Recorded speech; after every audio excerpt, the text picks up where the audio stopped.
Now, the first covenant had regulations for worship and also an earthly sanctuary. A tabernacle was set up in its first room, with a lampstand and the table with its consecrated bread. This was called the holy place. Behind the second curtain was a room called the most holy place, which had the golden altar of incense and the gold-covered Ark of the Covenant. This ark contained the gold jar of manna, Aaron's staff that had budded, and the stone tablets of the covenant. Above the ark were the cherubim of the glory, overshadowing the atonement cover, but we cannot discuss these things in detail now. When everything had been arranged like this, the priests entered regularly into the outer room to carry on their ministry, but only the high priest entered the inner room, and that only once a year, and never without blood, which he offered for himself and for the sins the people had committed in ignorance. The Holy Spirit was showing by this that the way into the most holy place had not yet been disclosed as long as the first tabernacle was still functioning. This is an illustration for the present time, indicating that the gifts and sacrifices being offered were not able to clear the conscience of the worshipper. They are only a matter of food and drink and various ceremonial washings, external regulations applying until the time of the new order.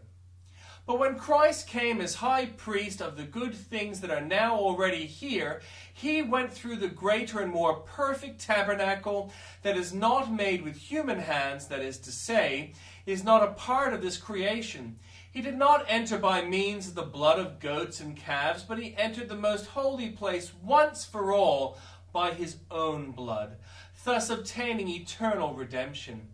The blood of goats and bulls and ashes of a heifer sprinkled on those who are ceremonially unclean sanctify them so that they are outwardly clean.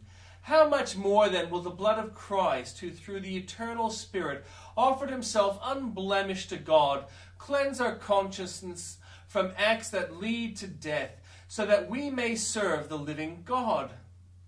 For this reason, Christ is the mediator of a new covenant, that those who are called may receive the promised eternal inheritance, now that he has died as a ransom to set them free from the sins committed under the first covenant. In the case of a will, it is necessary to prove the death of the one who made it, because a will is in force only when somebody has died. It never takes effect while the one who made it is living. This is why even the first covenant was not put into effect without blood. When Moses had proclaimed every command of the law to all the people, he took the blood of the calves together with water, scarlet wool, and branches of hyssop, and sprinkled the scroll on all the people. He said, "This is the blood of the covenant which God has commanded you to keep." In the same way, he sprinkled with blood both the tabernacle and everything used in its ceremonies. In fact, the law requires that nearly everything be cleansed with blood, and without shedding of blood there is no forgiveness. It was necessary then for the copies of the heavenly things to be purified with these sacrifices, but the heavenly things themselves with better sacrifices than these. For Christ did not enter a sanctuary made with human hands.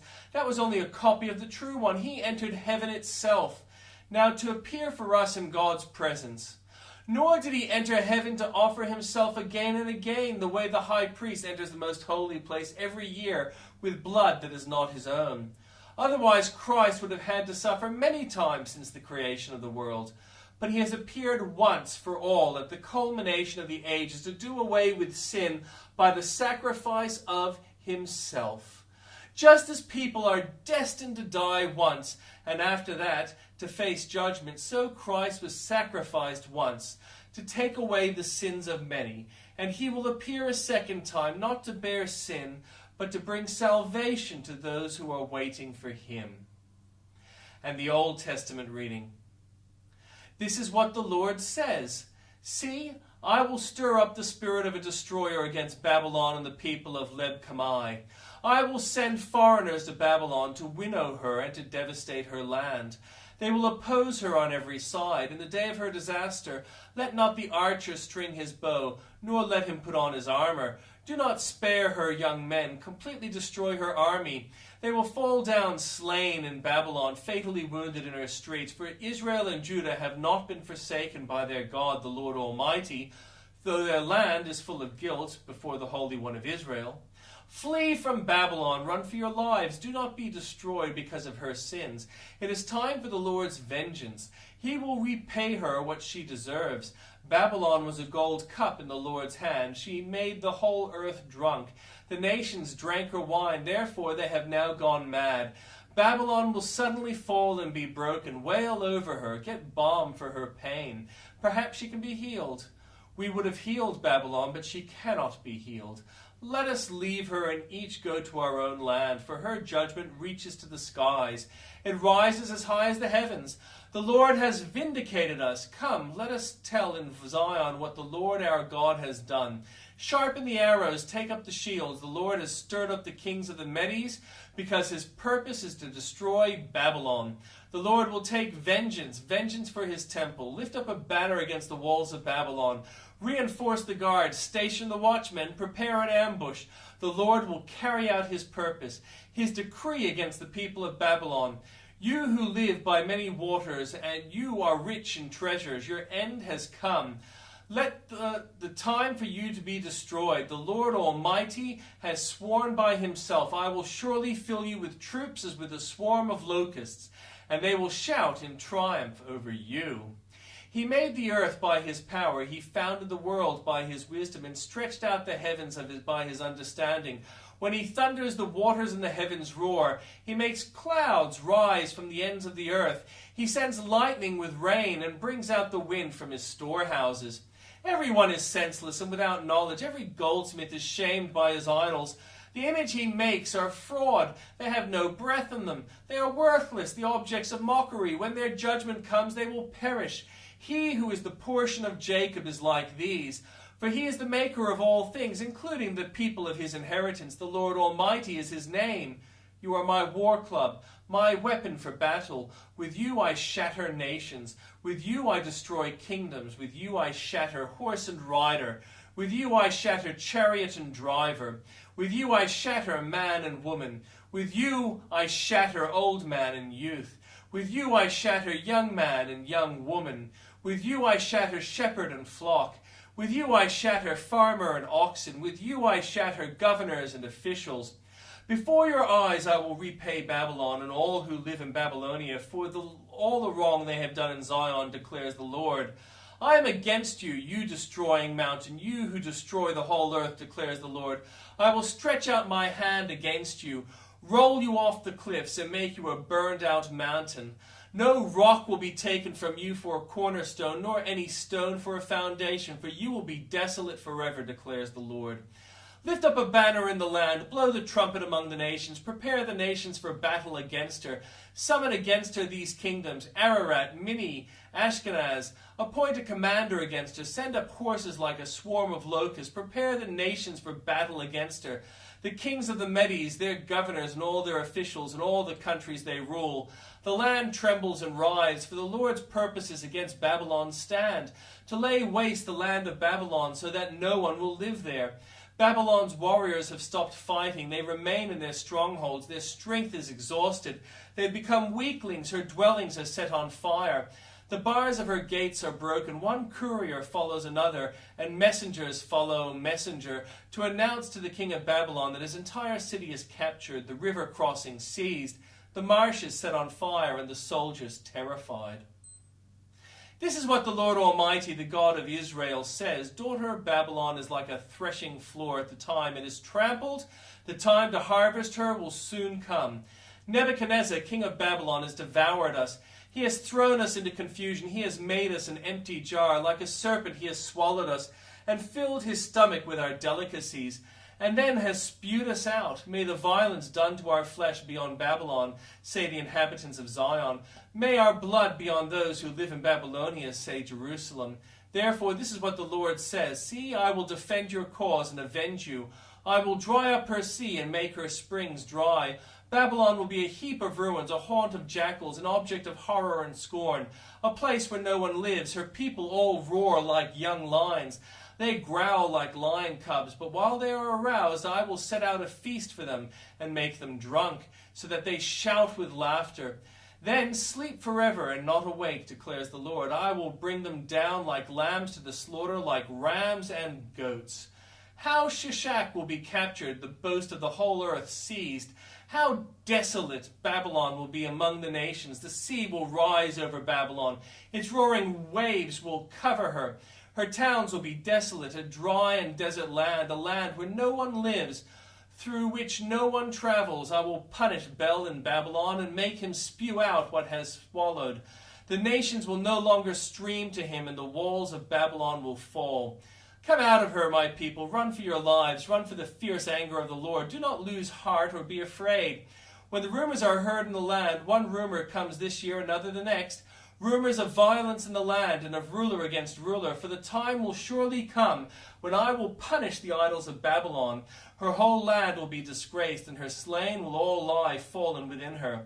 Then heaven and earth and all that is in them will shout for joy over Babylon, for out of the north destroyers will attack her, declares the Lord. Babylon must fall because of Israel's slain, just as the slain in the earth have fallen because of Babylon. You who have escaped the sword, leave and do not linger. Remember the Lord in a distant land and call to mind Jerusalem. We are disgraced, for we have been insulted, and shame covers our faces because foreigners have entered the holy places of the Lord's house. But days are coming, declares the Lord, when I will punish her idols, and throughout her land the wound will groan. Even if Babylon ascends to the heavens and fortifies her lofty stronghold, I will send destroyers against her, declares the Lord. The sound of a cry comes from Babylon, the sound of great destruction. From the land of the Babylonians the Lord will destroy Babylon. He will silence her noisy din. Waves of enemies will rage like great waters. The roar of their voices will resound. A destroyer will come against Babylon. Her warriors will be captured and their bows will be broken. For the Lord is a God of retribution. He will pay in full. I will make her officials and wise men drunk, her governors, officers, and warriors as well. They will sleep forever and not awake, declares the King, whose name is the Lord Almighty. This is what the Lord Almighty says. Babylon's thick walls will be leveled, and her high gates set on fire. The peoples exhaust themselves for nothing. The nation's labor is only fuel for the flames. This is the message Jeremiah the prophet gave to the staff officer Seraiah, son of Neriah, the son of Mahasiah, when he went to Babylon with Zedekiah, king in Judah, in the 4th year of his reign. Jeremiah had written on a scroll about all the disasters that would come upon Babylon, all that had been recorded concerning Babylon. He said to Seraiah, when you get to Babylon, see that you read all these words aloud. Then say, Lord, you have said you will destroy this place so that neither people nor animals will live in it. It will be desolate forever. When you finish reading the scroll, tie a stone to it and throw it into the Euphrates. Then say, so will Babylon sink to rise no more because of the disaster I will bring on her, and her people will fall. The words of Jeremiah end here. Zedekiah was 21 years old when he became king, and he reigned in Jerusalem 11 years. His mother's name was Hamutal, daughter of Jeremiah. She was from Libnah. He did evil in the eyes of the Lord, just as Jehoiakim had done. It was because of the Lord's anger that all this happened to Jerusalem and Judah, and in the end he thrust them from his presence. Now Zedekiah rebelled against the king of Babylon, so in the 9th year of Zedekiah's reign, on the 10th day of the 10th month, Nebuchadnezzar, king of Babylon, marched against Jerusalem with his whole army. They encamped around the city and built siege works all around it. The city was kept under siege until the 11th year of King Zedekiah. By the 9th day of the 4th moon, the famine in the city had become so severe that there was no food for people to eat. Then the city wall was broken through, and the whole army fled, and they left the city at night through the gate between the two walls near the king's garden, though the Babylonians were surrounding the city. They fled toward Arabah, but the Babylonian army pursued King Zedekiah and overtook him in the plains of Jericho. All his soldiers were separated from him and scattered, and he was captured. He was taken to the king of Babylon at Riblah in the land of Hamath, where he pronounced sentence on him. There at Riblah, the king of Babylon killed the sons of Zedekiah before his eyes. He also killed all the officials of Judah. Then he put out Zedekiah's eyes, bound him with bronze shackles, and took him to Babylon, where he put him in prison till the day of his death. On the 10th day of the 5th month, in the 19th year of Nebuchadnezzar, king of Babylon, Nebuzaradan, commander of the imperial guard, who served the king of Babylon, came to Jerusalem. He set fire to the temple of the Lord, the royal palace, and all the houses of Jerusalem. Every important building he burned down. The whole Babylonian army, under the commander of the imperial guard, broke down all the walls around Jerusalem. Nebuzaradan, the commander of the guard carried into exile some of the poorest people and those who remained in the city, along with the rest of the craftsmen, and those who had deserted to the king of Babylon. But Nebuzaradan left behind the rest of the poorest people of the land to work the vineyards and fields. The Babylonians broke up the bronze pillars, the movable stands, and the bronze sea that were at the temple of the Lord, and they carried all the bronze to Babylon. They also took away the pots, shovels, wick trimmers, sprinkling bowls, dishes, and all the bronze articles used in the temple service. The commander of the imperial guard took away the basins, censers, sprinkling bowls, pots, lampstands, dishes, and bowls used for drink offerings, all that were made of pure gold or silver. The bronze from the 2 pillars, the sea, and the 12 bronze bulls under it, and the movable stands, which King Solomon had made for the temple of the Lord, was more than could be weighed. Each pillar was 18 cubits high and 12 cubits in circumference. Each was 4 fingers thick and hollow. The bronze capital on top of one pillar was 5 cubits high and was decorated with a network and pomegranates of bronze all around. The other pillar with its pomegranates was similar. There were 96 pomegranates on the sides. The total number of pomegranates above the surrounding network was 100. The commander of the guard took as prisoners Sariah, the chief priest, Zephaniah, the priest next in rank, and 3 doorkeepers. Of those still in the city, he took the officer in charge of the fighting men, and 7 royal advisors. He also took the secretary, who was chief officer in charge of conscripting the people of the land, 60 of whom were found in the city. Nebuzaradan, the commander, took them and brought them to the king of Babylon at Riblah. There at Riblah, the land of Hamath, the king had them executed. So Judah went into captivity away from her land. This is the number of people Nebuchadnezzar carried into exile. In the 7th year, 3,023 Jews. In Nebuchadnezzar's 18th year, 832 people from Jerusalem. In his 23rd year, 745 Jews taken into exile by Nebuzaradan, the commander of the imperial guard. There were 4,600 people in all. Jehoiakim released. In the 37th year of the exile of Jehoiakim, king of Judah, in the year of Marduk, became a king of Babylon, on the 25th day of the 12th month, he released Jehoiakim, king of Judah, and freed him from prison. He spoke kindly to him and gave him a seat of honor higher than those of the other kings who were there with him in Babylon. So Jehoiakim put aside his prison clothes and for the rest of his life ate regularly at king's table. Day by day the king of Babylon gave Jehoiakim a regular allowance as long as he lived till the day of his death.